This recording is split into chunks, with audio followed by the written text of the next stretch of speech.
బీడు భూమి ఏదన్నా ఉంటే 100 ఎకరాలు చూడండి, రైతులకు డబ్బులు ఇప్పించి వాళ్ళకు కూడా కొన్ని ప్లాట్లు ఇచ్చి ఈడ ఎవరికైతే ఇంకా రాలేవో వాళ్ళందరికీ ప్లాట్లు ఇవ్వడానికి ఇది చేయండి. సపోర్ట్ లేకపోతుంది సత్తన్న అవుతుంది, సపోర్ట్ కొట్టదు ఎవరు, సపోర్ట్ కొడితే అది క్యాన్సిల్ చేస్తామట.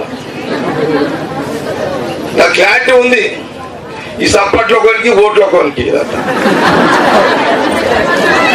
నేను సపోర్ట్లను భరోసా చేయ, ఈ ఓట్లని అది వదిలేదు. నేను ఓట్లయితే అడుగుతలేను ఎవరిని కదా. ఈ సపోర్ట్లకు ఈ దేవుడు అంటారు, నీలాంటి మళ్ళీ పుట్టాడు అంటాడు, మళ్ళా ఎవడైతే నీ అసుంటాడు పుట్టాడు అంటాడు వాడే వచ్చి ఓడుస్తాడు మళ్ళా. ఇవన్నీ మామూలే, ఈ భూమి మీద ఇవన్నీ నడుస్తుంటాయి, ఇవన్నీ వదిలేండి ఇవన్నీ. ఓకే, అయితే వినంటమ్మా, ఇప్పుడు నా దగ్గర 2011 ఓట్లు అంటున్నాయి, 2011 ప్లాట్లకు సంబంధించిన ప్లాట్లు నా దగ్గర ఉన్నాయి. ఓకే, ఇది మళ్ళీ ఇంకో మాట చెప్తున్నా, ఏంటంటే అందరూ మన టౌన్ లీడర్లు అందరూ గమనించాలి, మనలు కాంగ్రెస్ పార్టీ లీడర్లు అందరూ కూడా గమనించాలి.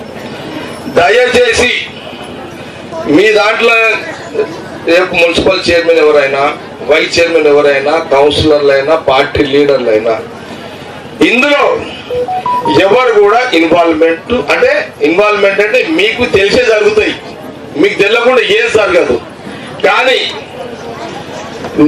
మీరు ఏం చేయాలంటే మీరే మీ నాయకత్వంలోనే మీరందరూ అధికారం కూర్చుని పెట్టుకొని, గతంలో సర్టిఫికెట్లు ఇచ్చిన వాళ్ళకు ఫస్ట్ ఇవ్వాలి, సర్టిఫికెట్ తీసుకున్న వాళ్ళకు దాంట్లో